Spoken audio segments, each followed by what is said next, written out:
Good evening. My name is Selena Joffrey, and I'm the Director of Business and Policy at Asia Society Texas Center. Thank you for joining us for week 4 of our webcast series on COVID-19, which explores various themes and topics impacting our larger community. This evening's webcast is on the topic of confronting anti-Asian racism in the time of coronavirus. And our speaker is Dr. Russell Jung, who is Chair and Professor of Asian American Studies at San Francisco State University.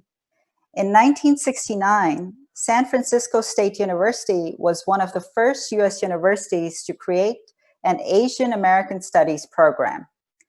At the onset of the COVID-19 outbreak, Dr. Jung began to track news media for stories on xenophobia. With this data, he helped to establish a website which has received approximately 1,500 first-hand personal accounts of racism. Our moderator for this evening is Chris Tomlinson, who is a business columnist with the Houston Chronicle. Before I hand it to Chris to start the discussion, a quick note that following the conversation, we'll be taking some questions from the viewers. So please share your questions throughout the discussion via the YouTube comment box. Also, we're planning a special announcement early next week. So please follow us on Facebook, Twitter, and Instagram, hashtag Asia Society Texas. Thank you.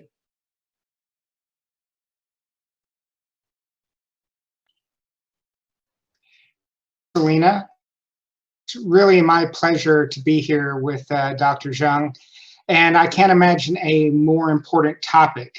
I mean, just today, CNN has reported about the new spokesman at the Department of Health and Human Services, Michael Caputo. Caputo was recently hired to be the voice of the primary agency responsible for health and human services in this country. And it turns out that Mr. Caputo had been issuing some rather racist tweets about Chinese people and some really horrible conspiracy theories about where the virus was coming from and why it was affecting the world. And it also follows a truly tragic attack in Midland, Texas, where an Asian family was attacked by a man enraged and concerned that what he perceived to be a Chinese family was in a store and potentially spreading the virus. So there's little doubt that this is a very important topic, and I can't imagine a more perfect person to speak to about what's going on. So Dr. Jung, let me just start out and open up with a really broad question about what is the current situation as you see it in the United States right now? Okay, well, hi Chris, and I'd like to thank the Asia Society Texas for inviting me.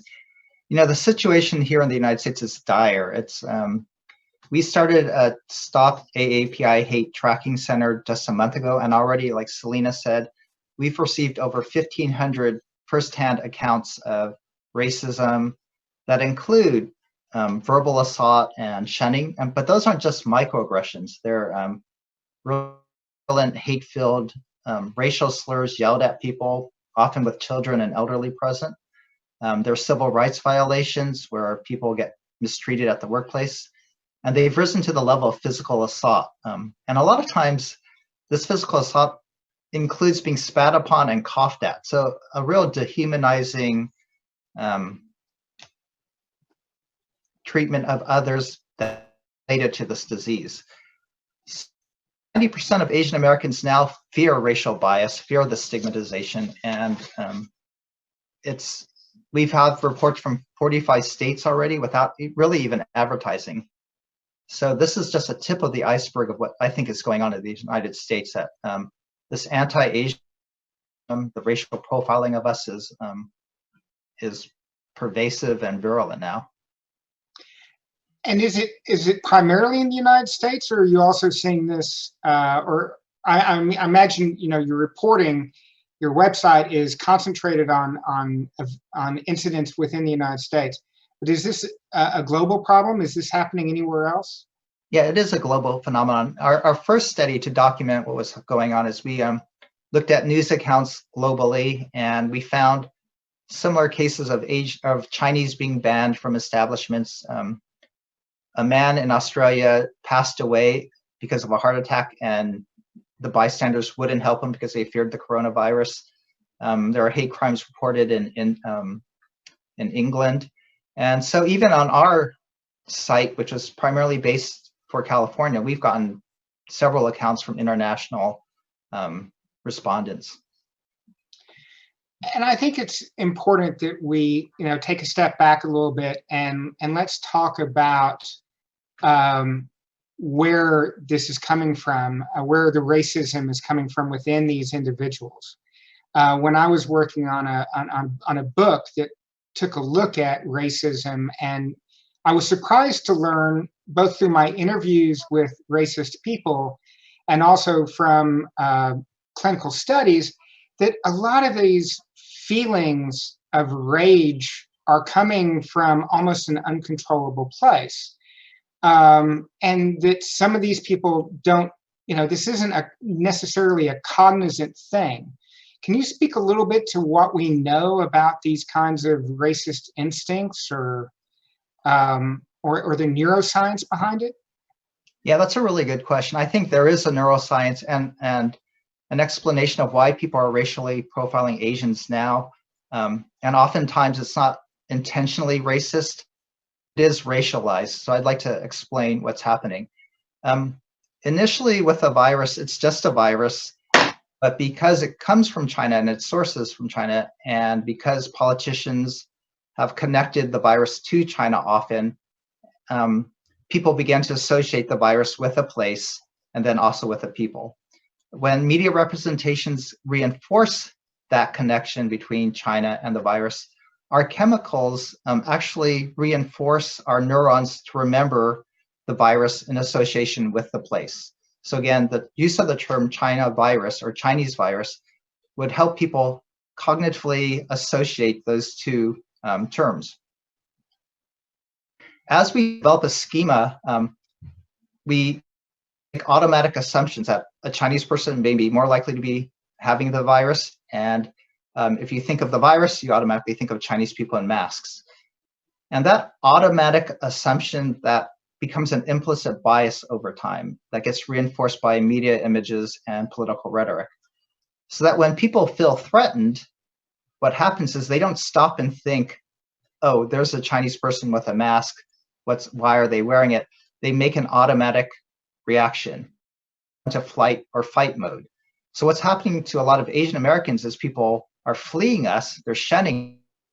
So you go on public transit and people would move away from you almost automatically without thinking about it, or they go into fight mode and they attack us. And so you see a lot of harassment and attacks. So I think biologically, we're just sort of hardwired to respond to what we think are threats. And in this pandemic, Chinese people are now perceived as disease carriers and a threat. And so people have that automatic reaction. Again, it's not necessarily racist, but it is a racialized response that I think everybody has, especially if you grow up in the United States. People are primed to notice people's gender, their age, and their race. And so if you see someone of a particular race, then you make those automatic assumptions, you have those stereotypes, and you act upon them. So even I, being Asian American, I too am shaped by all these media images. So if I see a Chinese person with a mask, then I'm more likely to think they're infected than if I see a white or African American wearing a mask, whom I think is just protecting themselves. Right, but I think it's also important to know that this can be reversed with education, right? This is,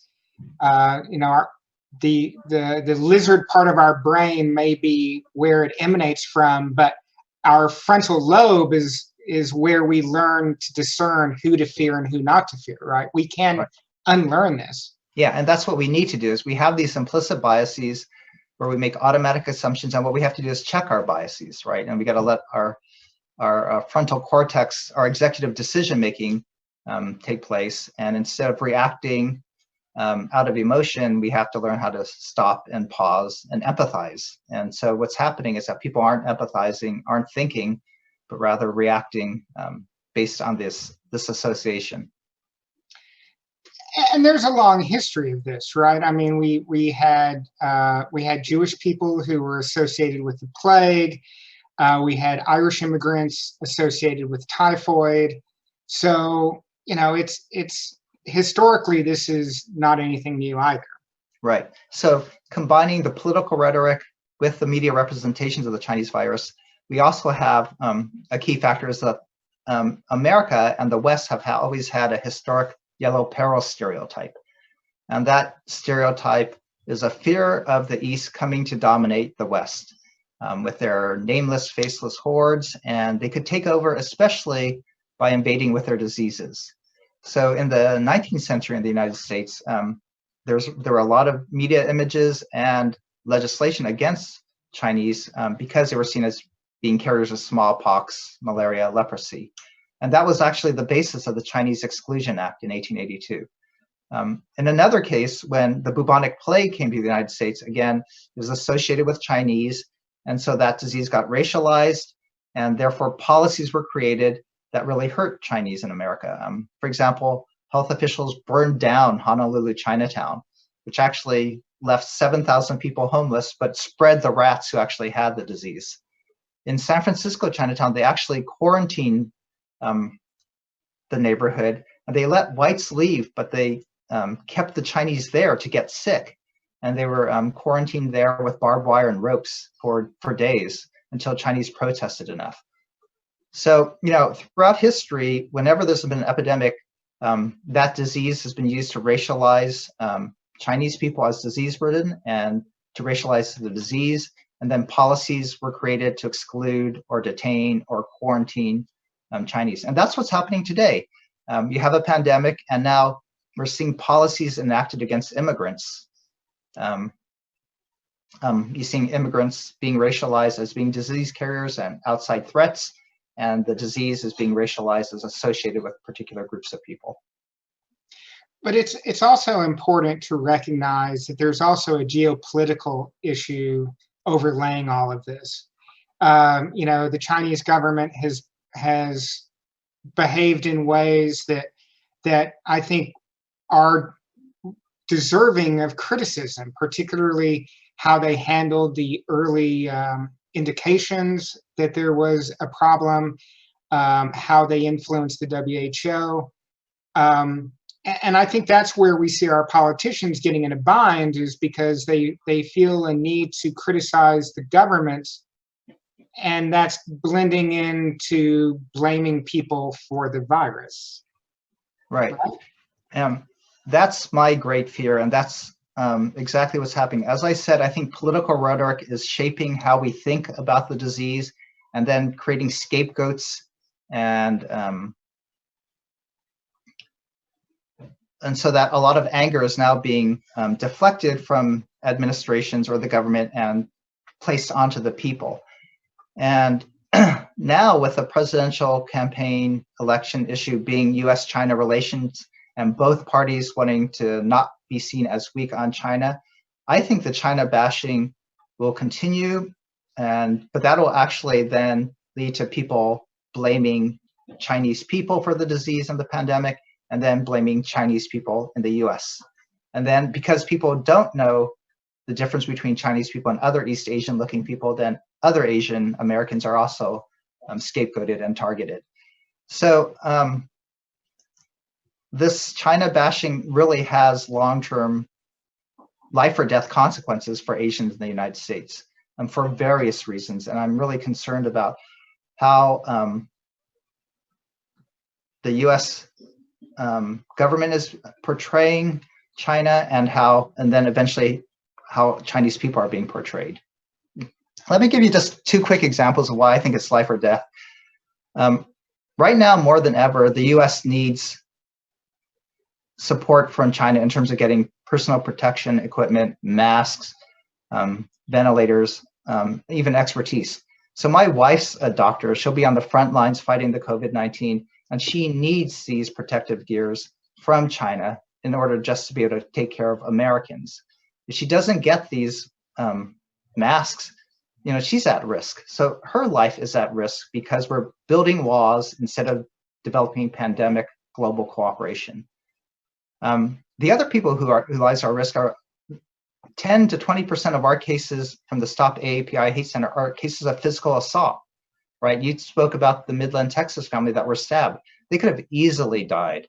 And it's just a matter of time where, we have hundreds of cases of people throwing rocks and bottles at Asians. If it just hits an elderly person, that could be a life or death situation too.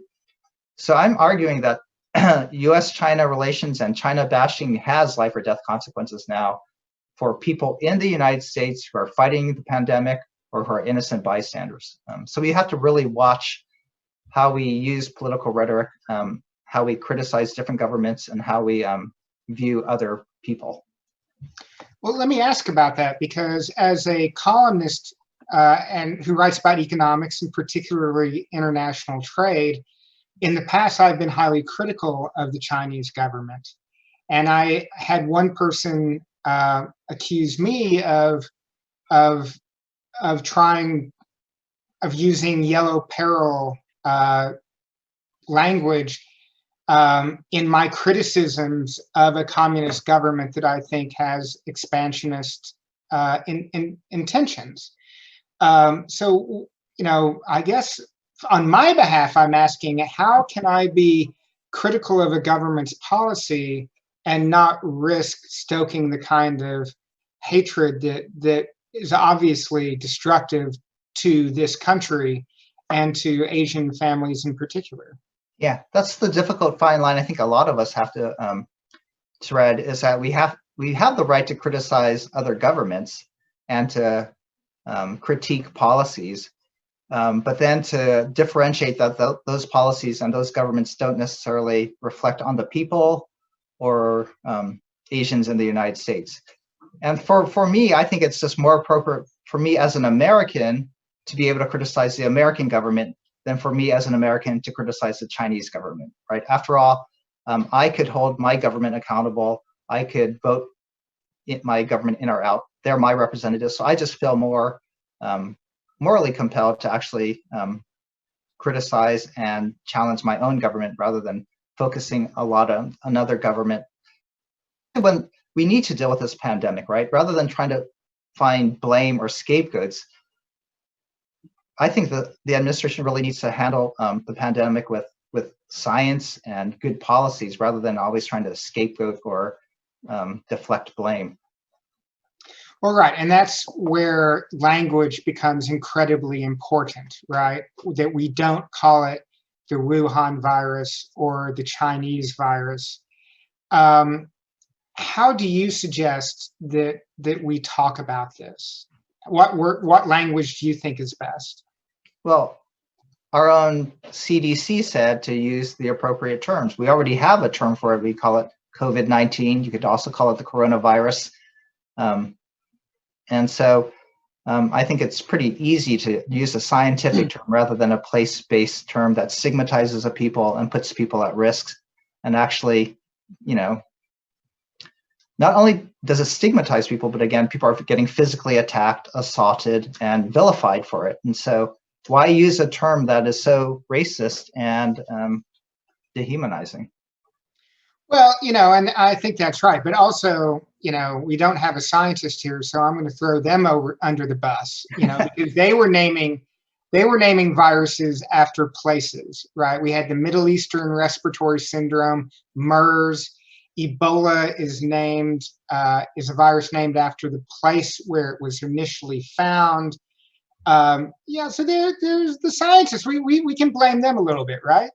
Yeah, sure, there's a historical precedent of naming diseases after places, but it was wrong then and it's wrong now. We could say there was slavery in the past, it was wrong then, it's wrong now. It's just wrong across transcending time.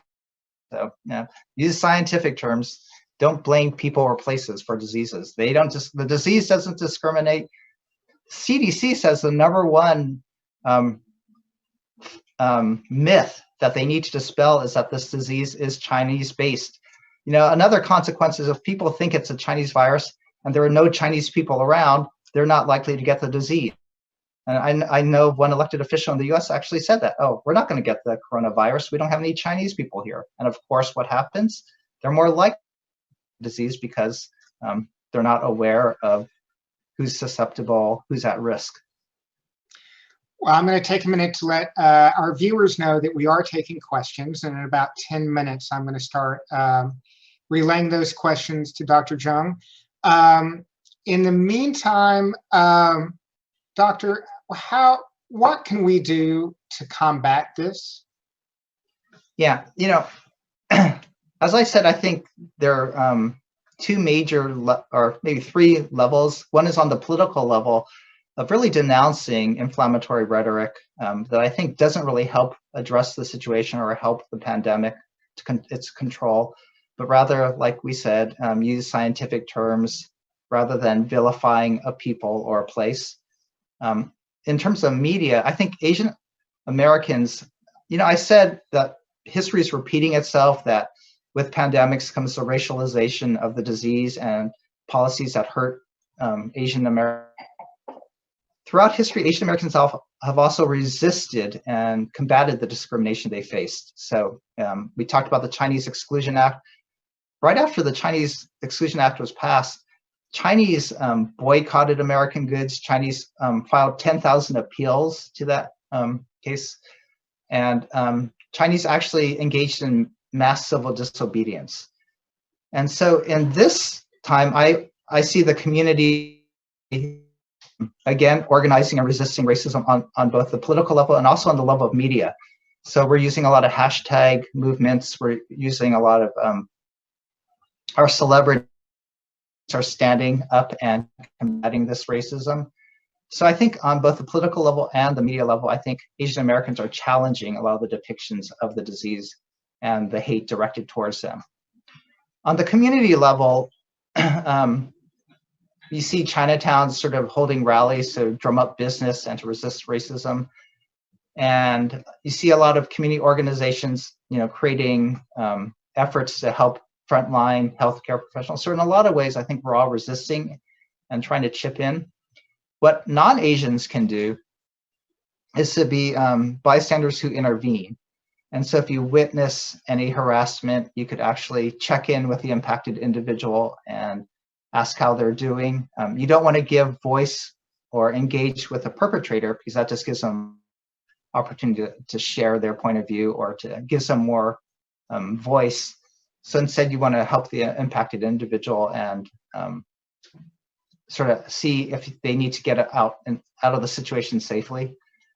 I think, again, we just non-Asian officials accountable to create a society that civil discourse, that international cooperation in pandemics, and a government that actually provides public safety for citizens.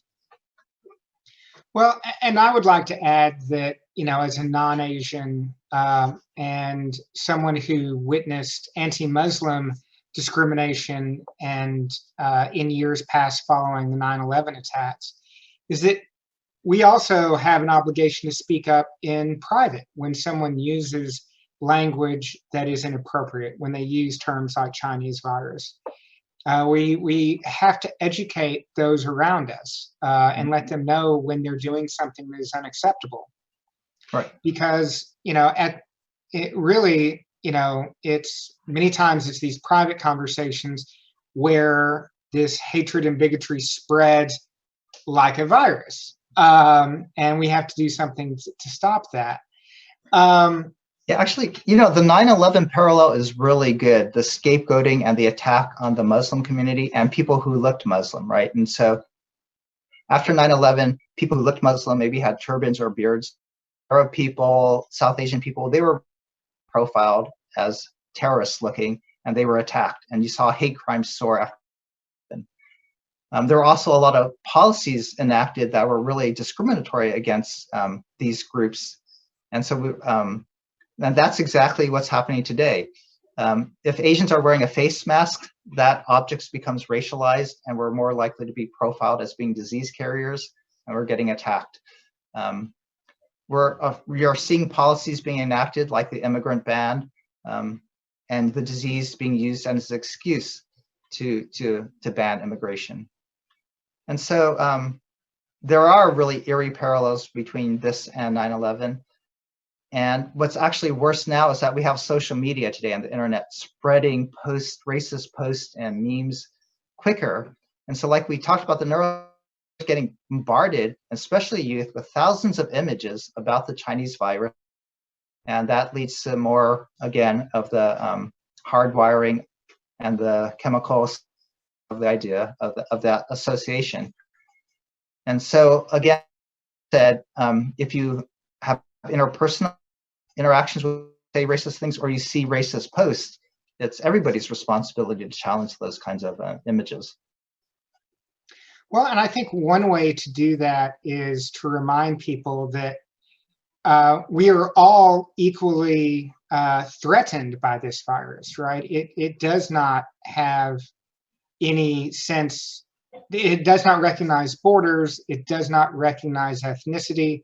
For those of you who don't know, the amount of DNA that determines our physical appearance is minuscule compared to the amount of DNA that helps us determine who we are and what we are as a species. You know, I mean, Dr. Lung, I mean, I think it's, Dr. Jung, it's really important to kind of remind people that, you know, this is not, this virus doesn't really recognize race. Right. I think, yeah, I mean, if anything shows our common humanity, it's just that a cough around the world can impact us within a month, right? That we're all interconnected, that we're all susceptible, all human race as likely to get the disease as another. And so that's a really important lesson to understand our interconnectedness in this global society. And that's why we need international cooperation to fight the pandemic. But the other thing is that in the United States, what we're seeing now is that there are racial disparities that are revealing America's racially structured society. And so African Americans are much more likely to be infected by the disease now. The Latinx community, Hispanics, are more economically hard hit by the pandemic, and Asians are being scapegoated. Navajo Nation is seeing a pandemic rates a lot higher than the rest of the nation. So while we're all one human race, I think COVID-19 is also exposing the racism of the United States and how certain groups are disproportionately impacted now. Well, yes, certainly. I mean, the disparities and the inequities in our society are really exposed at times like this. And they're also exposed in other countries, right? I mean, we have seen in China itself some targeting of African immigrants and African business people. Can you speak a little bit to that? Yeah, it's again, it's sort of similar phenomenon to what we see in the United States, is that if you have an out group, the in group will often scapegoat the out group, would often, in periods of threat, would go into flight or fight mode with the out group. And so that's what we're seeing in China. Again, everybody uses racial schema to perceive outsiders versus insiders, to perceive who's a threat and who's not a threat. And I think operating in China. So that racism in China is just as bad as here in the United States in terms of the social psychology of it. Well, but let's be clear, you know, just because the amygdala gives us this fight or flight syndrome does not excuse any of this racist behavior. Right. All right, well, I think we're ready to go to questions. I have one here from Jessica. Is there anything that we are currently doing with the local government agencies and can help to prevent and raise such awareness? And if not, what can we do moving forward? Oh, that's a great question. Like, again, it's looking for positive solutions to this. And our data shows that there's a lot of disproportionate impacts on certain groups.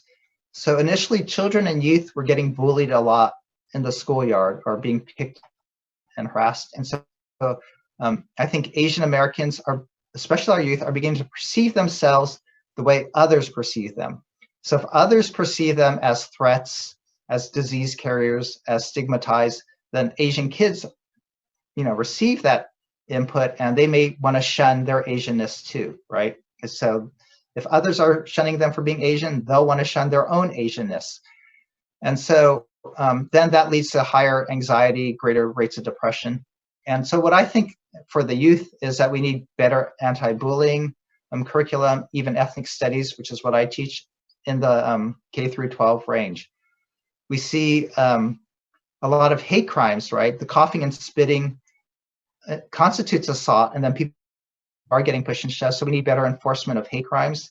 So police and law enforcement have to understand when a crime is racially motivated and to be able to report that and then prosecute that. And then there's also these civil rights violations. So workers to know their rights, that they shouldn't be treated differently. We hear about cases of Asian being sent away, right? Sent home because they were perceived to be more likely to have the virus. Or even, again, Asian American doctors and nurses are by the patients, right? That becomes workplace hostility. And so given the type of hate incident, whether it's harassment, crime, or workplace violation, I think government needs to be proactive. Local governments needs to be proactive in actually challenging it. But one really simple and clear thing that we could do is, stores are putting up signs that say, keep your physical distance, keep 6 feet away, right? Most of these confrontations and attacking in stores, because that's where people come in contact these days while we shelter in place. And so it's simple to actually, if you're going to put up signage, to also put up signage that says, please respect your fellow customers, in regards to race, ethnicity, and something, those types of efforts, I think, are things that governments can encourage corporations to do. The next question is there anything to talk more about positive interactions between Chinese and non-Chinese, such as sharing the masks or medical supplies or things like that? Yeah, that's great. I think these groups and Asian American groups have actually really stepped up and had donation collections, have gotten masks from their from China, and then delivered them to their local communities, to their local hospitals. Part of it is, like Andrew Yang said, we have to Americanists by being more civically engaged and being more participating more in broader society, and that's true. But I don't think we need to actually prove ourselves or try to be more civically engaged to deserve any kind of civility. All people are deserving of respect and shouldn't be harassed just because of the way you look. So yeah, there are positive stories of Asian American communities contributing to their local hospitals and healthcare regions, but I think those stories should be as uplifted as the stories of attack. Well, all I know is both. It's a both and. Both are happening. Both the virulent racism and that needs, and people are stepping up and working together to provide this time. Well, let me follow up on that, because there is a limit to what we should expect. I mean, we had a politician here in Texas a few years ago complain that more Chinese should change their names to European because the Chinese names were too hard to pronounce. I mean, there has to be a limit, right? Right. Yeah. I'm saying this isn't an Asian American issue or a Chinese American issue or a problem that the Chinese need to deal with. It's actually other people's problems towards us, right? Other people are the ones who are racist. Other people are the ones who are harassing and attacking us. So they need to take accountability of their ethical behavior. They need to be more responsible for how they treat others. And I think government should be responsible for guaranteeing the public safety of the entire community and all its citizens. And the government should be responsible for providing us with safe accommodation. Everybody has the right to the access to goods and services, But Asian Americans aren't getting that now. If we go into a store and you get harassed, you don't have access to being able to buy bread or milk. Yeah, I think it really kind of is amazing to me, the way human beings divide themselves up. I mean, I know it's a person very close to me came back from the grocery store recently and complained about all the baby boomers because they were not taking this seriously enough. And it's in times of panic, it's really easy to kind of, begin to stereotype groups for behaviors that we think are unsafe. Yeah, I think but in some ways it's evolutionarily sound. You have in-groups and out-groups that you think are safe. And so you think of your family as being safe and you can trust them, and the out-group are dangers and threats. And so we're just hard to see those patterns and differences. And in the US, we especially see race and age and gender, and maybe baseball teams, and I don't know. Well, I was one of my favorite studies on bigotry was looking at British soccer hooligans, and they found that if you put someone who looked almost exactly like them in the opposing team's soccer uniform, that the hatred they felt for that person because of the jersey they were wearing was as intense as a Klan member's hatred for an African American. Right. There's an ultimate attribution error. So like for me, being in San Francisco, if it's an LA Dodger, if they win, that's all because of luck. If they lose, it's because we're better than them, and it had nothing to do with the luck, So. Well, I've got a question from Paul who would like to ask about advocacy and education, and about how it's different in a diverse community like San Francisco or Houston, and perhaps a more homogenous community in a rural area or in a smaller town in Middle America. Do you have any advice on the different ways to approach these different communities? Yeah, that's a really good question. For us, for example, we collected our data to give people a voice, but also to create a collective Asian American voice about what's going on. And then for us to strategically provide resources to the community given their needs, and then to come up with clear policy interventions, right? We don't want to just say, stop hate. We want to say, no, law enforcement needs to report hate crimes in this way. And so we were strategic because we knew California had an administration that would be more open and responsive to the Asian American community. And so we wanted a state-based center rather than like a national center. So we were trying to be politically strategic and to know the political terrain. For those who are more isolated, I think then what you need to do is to find allies, right, and to build coalitions. So not only do you work with Asian Americans nationwide to enact national legislation to denounce hate, but you work with local allies like faith-based organizations, any political groups, other communities of color, I think would be supportive. And so you just, given your sort of minority status, you find coalition allies that would work with you. And I think that's what's happening, is that as Asian Americans are getting racially profiled, they should have a better empathy now with other community colors who are also racially profiled. Other communities are seen as threats. Other communities are seen as outsiders, and then get banned or get incarcerated or get detained. And so wherever you are, I think you will be able to find allies. You just got to learn to work with them. Well, and I have a question from May about the role of social media and the spread of this kind of rhetoric and misinformation. I, as someone who writes for the public, am very reluctant to engage in debates on social media. But I mean, should I more? Should we all hold the trolls accountable? I mean, what can we do to counteract that misinformation and that disinformation on social media? Yeah, that's a really hard question, because sometimes you get into these social media arguments and they seem endless and you can't win or lose. They just sort of go on with the trolls.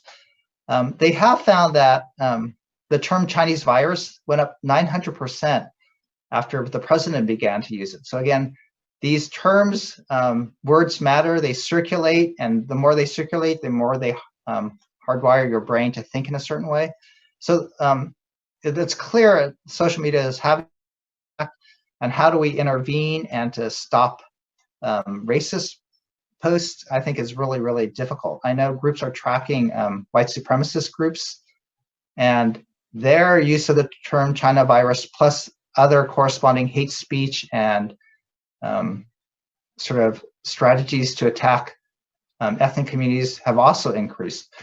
So I don't know. I personally wouldn't waste my time trying to engage on social media, but the other scary thing is that I think other foreign governments are also using social media to influence Americans, right? We've seen it in the last election, and we're seeing it now. So you just have to be really cautious with the social media that you do see and read. Well, should we consider producing our own social media, putting our own messages out there? I mean, maybe not engage the trolls, but not remain silent on the opposite side. Yeah, I think that's what Asian American communities are doing. Again, we have a lot of hashtag movements of our own.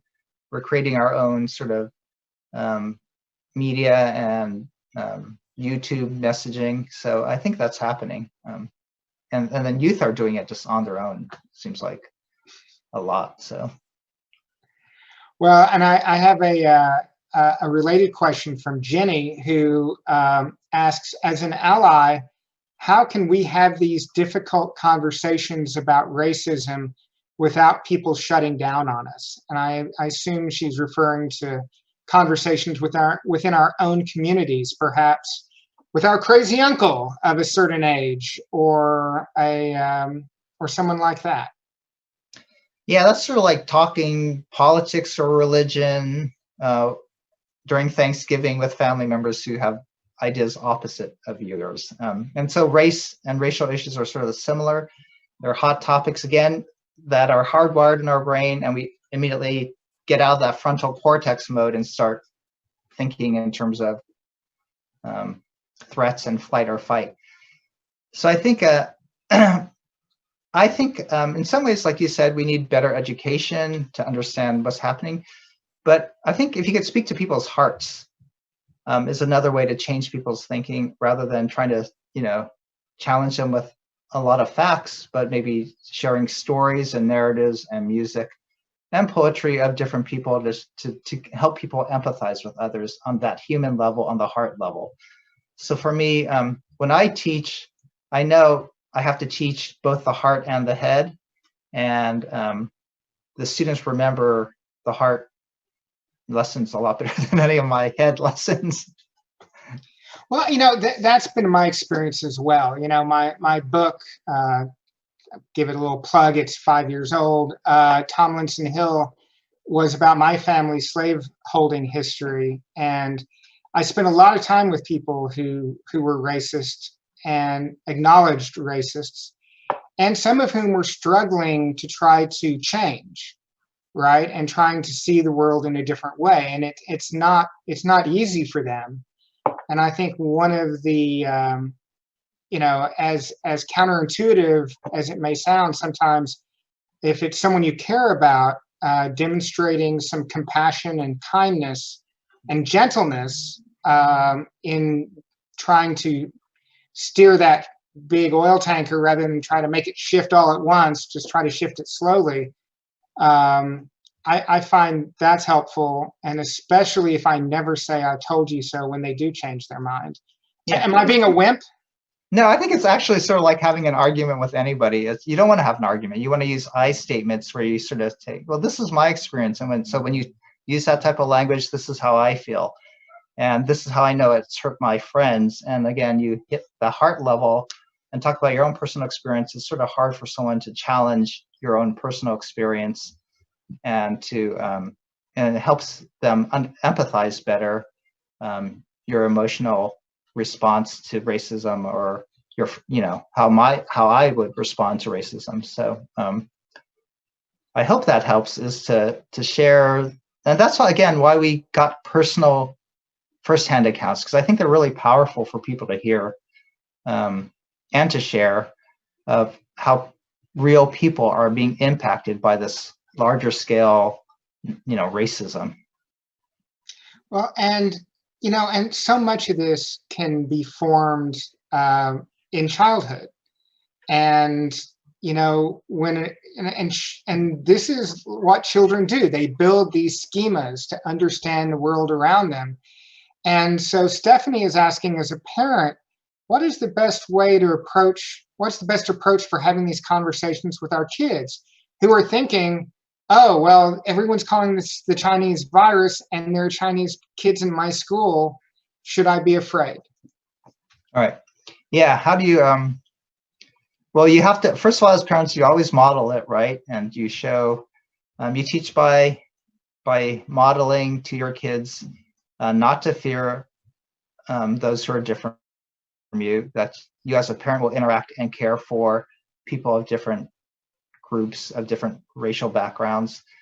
And then beyond the modeling, I think, again, go with those heart messages of developing empathy with those who you think are different. And you could do that through reading stories of that other group. You could do that by befriending and inviting to have Zoom conference calls with play dates with people of different groups.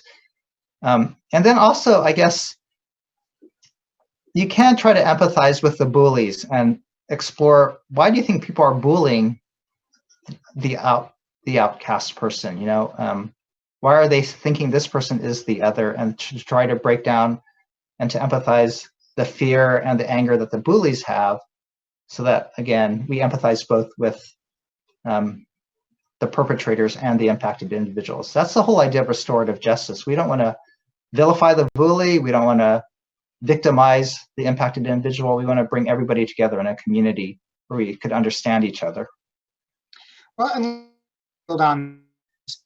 Frankly, I've been interviewing Mexican Americans, Tejanos, about the Alamo, and for many of them, learning about the Alamo was the beginning of a feeling of difference in our society. So if you're the parent of an Asian child, how do you help them understand what is happening? Yeah, that's a great question, right? Because it's bewildering. A lot of us haven't, kids get bullied a lot, and so they're sort of used to it, brushed off, but actually adults who get harassed, it's sort of traumatizing. A lot of adults freeze and they don't know how to deal with it, because, as a kid, you may be used to being bullied, but as an adult, it's sort of strange to have another adult harass you. So I think as parents, then, trying to teach kids how to respond to people when people hate you only because of the way you look is really, really difficult. One thing I want them, I think this is the things I want the kids to understand, is, first of all, again, when Asian kids get shunned or treated differently, that they shouldn't internalize that they shouldn't self-stigmatize themselves. So rather than saying, oh yeah, you may be infected, you need to sort of externalize all those statements and say, oh, those people are saying that, but I don't see you as a disease carrier. I don't shun you. And then actually say your Asianness isn't something to be shunned, but your Asianness is something to be embraced. So in all these ways, for example, I said the face mask is now a racialized object of scorn. I want Asian Americans to flip the narrative and to change the connotation of the face mask, and tell our kids, Asians wear the mask not only to protect themselves, but as a courtesy to others. Wearing a face mask is actually a great Asian cultural trait of wanting to think of the larger good, to think of the collective, to think of the public health of others. And so I think we have a lot of messages where we could tell Asian kids, you have a lot to be proud of. Don't feel bad about yourself because of the disease, but rather look at how the Asian American community is responding to the disease, how it's trying to protect others, how it's stepping up to give to our healthcare professionals.